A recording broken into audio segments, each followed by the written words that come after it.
right, it says I'm live. You're live with the Fat Man. And this is your seat at the table. Or your place at the table.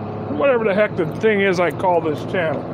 Because obviously I keep waffling back and forth even though I should know my own channel by now. After hundreds of videos, you'd think. Yeah, right? Alright. A friend of mine was talking in a unrelated video about this character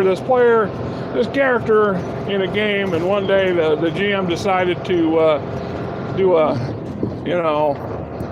body check, so to speak, make sure everybody's within reasonable tolerance of their encumbrance. And we're not talking about an encumbrance thing here. We don't care about the encumbrance. But it was amusing to hear that this fellow had 200,000 silver pieces amongst everything else he was carrying.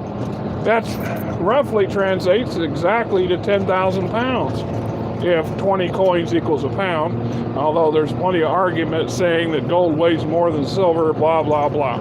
But the standard being 20 equals a pound.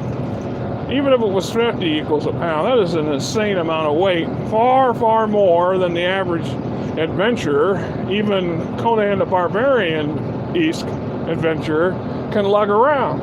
So if this person, happens to be a half giant or an ogre on steroids, maybe. Anyway, so what do you do? Your characters, your adventuring party has stumbled across the mother lode of all adventure hordes as far as you're concerned, and you have enough wealth to start a small kingdom, or at least be in competition with a number of other small kingdoms. What exactly do you do? Well, there's built-in, I don't want to call them safeguards, but just say there's built-in avenues, especially as you're getting up in higher levels. The most obvious being, of course, is magic, especially powerful magic items, are hideously expensive, or the materials required to make them are hideously expensive.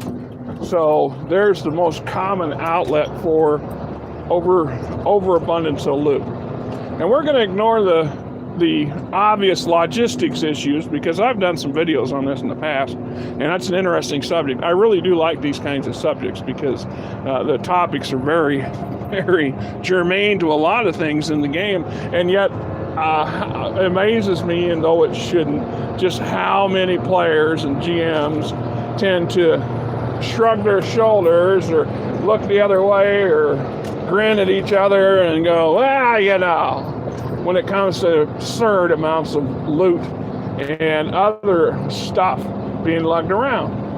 And of course, the often most sought after first magical item for next to maybe a weapon or a staff or something is that bag of holding, that thing that'll carry X amount of weight. But if you carefully read most versions of bags of holding, and therefore pouches and what have yous, they have limits.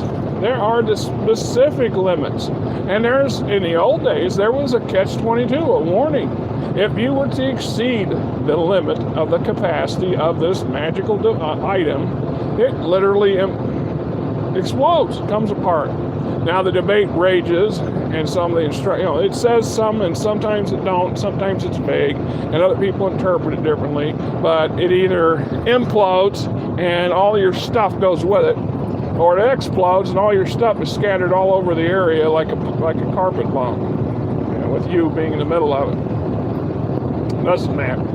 So, you're an intrepid adventurer, and you've been adventuring for some time now, or maybe you're one of those dumb lucky ones who just stumbled across that huge treasure hoard.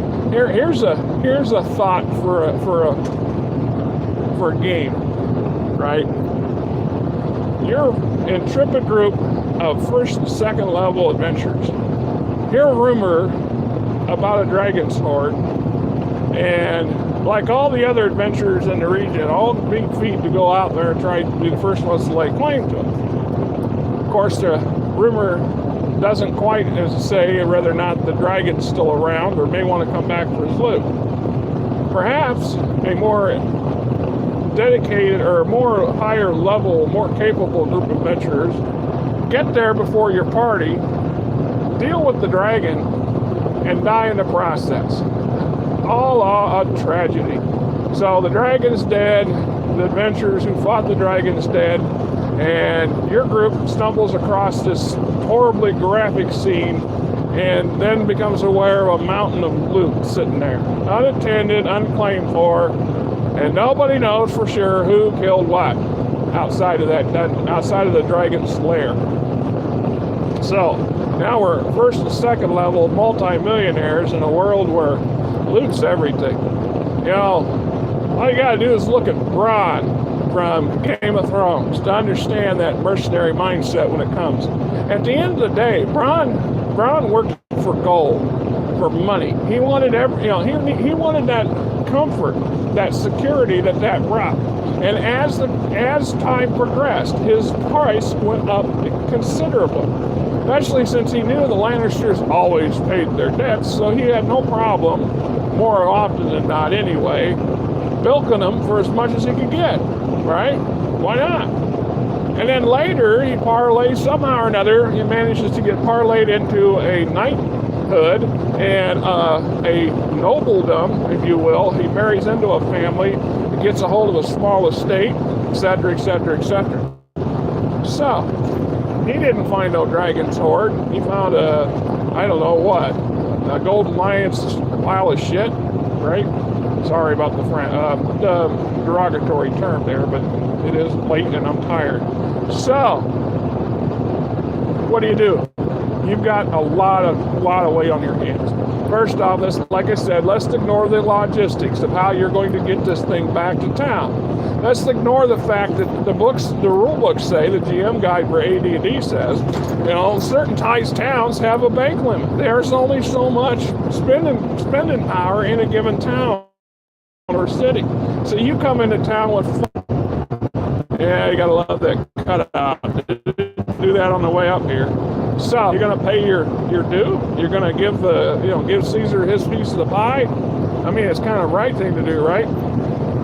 Meanwhile, you could go on a bender. You could buy everybody in town enough booze to get them drunk for a year, and you're still not going to make a dent in your spending your hardcore loot. All the gemstones and platinums and electrums and magic items that Hoard includes. So, some of those magic items is going to outfit your group quite handsomely. So we don't really need to go spend a whole lot of that loot on equipping you with better stuff, because you're going to likely find some of that better stuff. It's part of that dragon's hoard. So what do? Come on. You can't lug all this stuff around. And unless your world has something like the Knights Templar,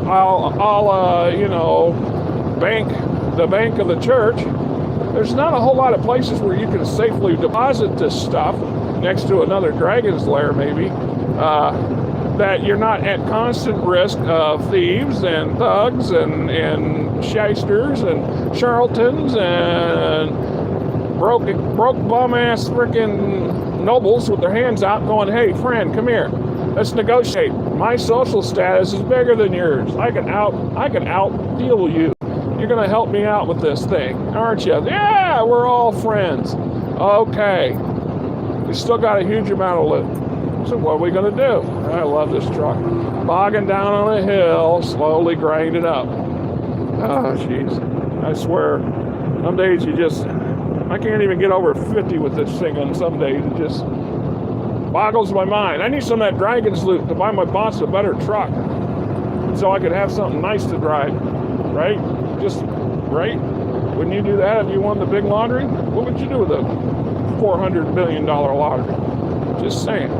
Most of us have no concept about what this is, and that's the point I'm trying to make too. Most adventurers really have no concept of just how much loot is the dragon's hoard. How much is too much? What can you do with all this? Where do you go? You could retire now and never go on another adventure, or hire adventurers to go in your place, and if they come back, tell you wild stories about it, or hire a wizard to follow them on these wild stories so you can view it like some twisted medieval television set, TiVo, right? first thing that comes to mind, of course, after you've gotten all the debauchery out of your system and you bought all the shiny doodads and wah-wahs and bling and other things that, you know, have a tendency to attract people that have no idea what to do with all their money, then, of course, as Rob put it, buy land. Why wouldn't you buy land, right? Okay, in the old days, you gotta go way back. I feel old sometimes when I talk like that. Back in my day, Sonny, this is the way it was, see?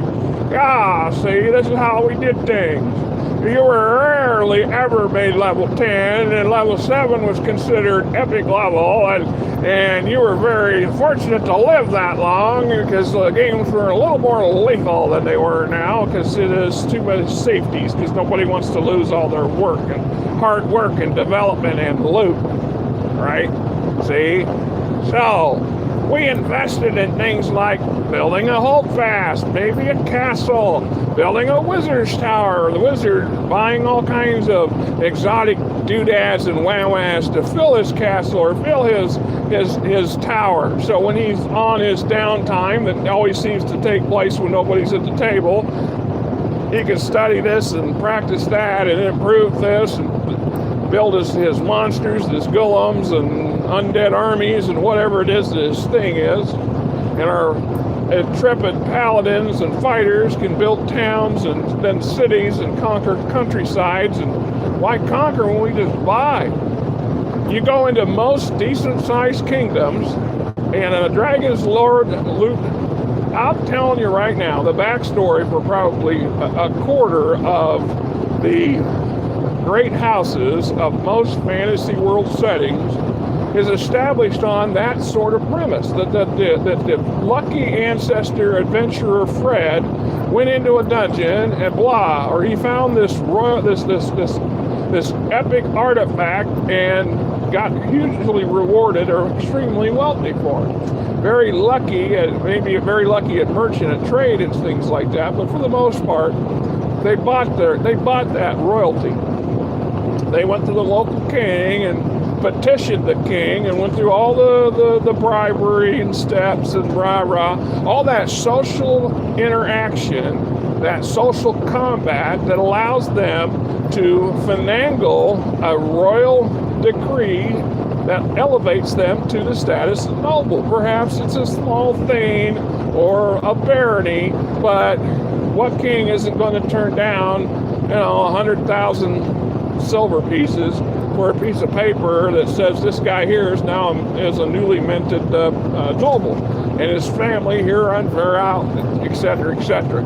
And then that other 100,000 silver pieces would easily go to construct a small fortress or a small castle or a nice estate, and hire a bunch of flunkies and servants and what have you to work the land, make the land productive and keep things running while the new baron's still out adventuring, if that's his shtick, or looking for a new, to build a family name, et cetera, and so on and so forth.